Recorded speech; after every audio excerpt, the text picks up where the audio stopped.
जन्म और मरण का रहस्य। सदियों से मानव जीवन का सबसे बड़ा प्रश्न रहा है। जीवन और मृत्यु के बीच का यह चक्र हमें हमेशा से अचंभित और भयभीत करता आया है। क्या मृत्यु के बाद कुछ है? क्या आत्मा अमर है या यह शरीर के साथ ही समाप्त हो जाती है? इन सवालों का जवाब हमें श्री कृष्ण के जीवन उपदेशों से मिलता है, जो उन्होंने अर्जुन को महाभारत के युद्ध के दौरान भगवद गीता में दिया था। महाभारत के युद्ध भूमि कुरुक्षेत्र में जब अर्जुन अपने ही रिश्तेदारों और गुरुओं के साथ युद्ध करने से संकोच कर रहे थे, तब श्री कृष्ण ने उन्हें जन्म और मृत्यु का सबसे बड़ा रहस्य बताया। यह रहस्य केवल अर्जुन के लिए ही नहीं, बल्कि पूरी मानव जाति के लिए एक महत्वपूर्ण संदेश है। आत्मा अमर है। श्री कृष्ण ने अर्जुन को समझाया कि आत्मा अमर है और यह कभी नष्ट नहीं होती। उन्होंने कहा, न जाति न म्रियते वा कदाचित, अर्थात आत्मा का न तो जन्म होता है और न ही मृत्यु होती है। आत्मा शाश्वत है, अनादि और अनंत है। यह शरीर का केवल एक आवरण है जो समय आने पर बदल जाता है। जैसे हम पुराने कपड़ों को छोड़कर नए कपड़े पहनते हैं, जिस तरह से कपड़े बदलने से हमारी पहचान नहीं बदलती, उसी तरह से आत्मा भी शरीर बदलने से नहीं बदलती। यह सिद्धांत हमें यह समझने में मदद करता है कि मृत्यु एक अंत नहीं है, बल्कि यह एक नए जीवन की शुरुआत है।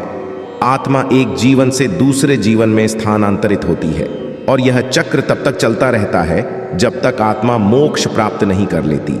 जन्म और मृत्यु का चक्र। श्री कृष्ण ने जन्म और मृत्यु के चक्र को समझाया, जिसे संसार का चक्र या संसार सागर कहा जाता है। यह संसार कर्मों के आधार पर चलता है।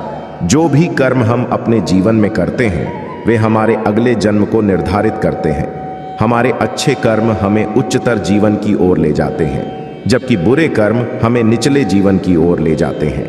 इस तरह से आत्मा लगातार जन्म और मृत्यु के चक्र में फंसी रहती है। गीता में श्री कृष्ण कहते हैं, जन्म मृत्यु जरा व्याधि दुख दोषानुदर्शनम, अर्थात जन्म मृत्यु बुढ़ापा और बीमारी इस संसार के अनिवार्य अंग हैं।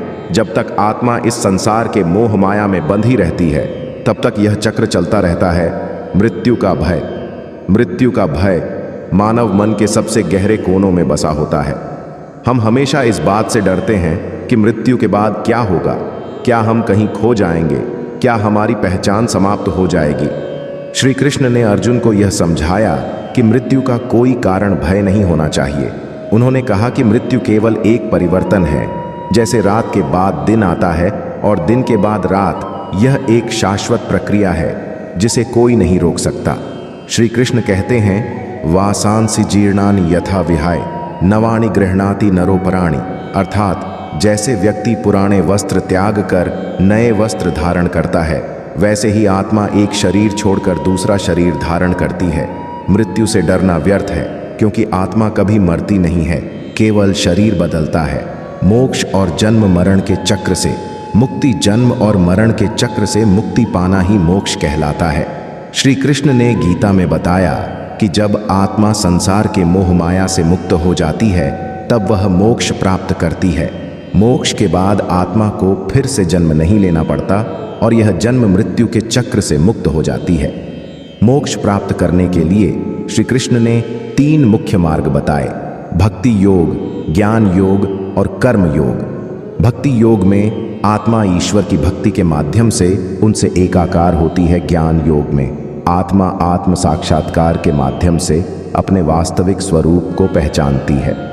कर्म योग में आत्मा निष्काम कर्म के माध्यम से अपने कर्तव्यों का पालन करती है, बिना किसी फल की अपेक्षा के अंतिम सत्य। श्री कृष्ण ने हमें यह समझाया कि मृत्यु का भय केवल अज्ञानता का परिणाम है।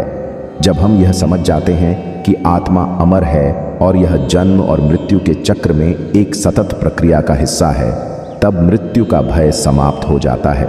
श्री कृष्ण का यह संदेश हमें जीवन में न केवल मृत्यु से डरने से बचाता है, बल्कि यह हमें सिखाता है कि हमें अपने कर्मों पर ध्यान केंद्रित करना चाहिए, क्योंकि यही हमारे अगले जीवन को निर्धारित करेंगे। इस प्रकार श्री कृष्ण के उपदेशों के माध्यम से हम जन्म और मरण के रहस्यों को समझ सकते हैं और इस संसार के चक्र से मुक्त होकर मोक्ष प्राप्त कर सकते हैं। यह जीवन के सबसे बड़े सवालों में से एक का उत्तर है। जो हमें शाश्वत शांति और ज्ञान की ओर ले जाता है। अंत में इस वीडियो को यही समाप्त करते हैं। मिलते हैं किसी अगली वीडियो में। राधे राधे।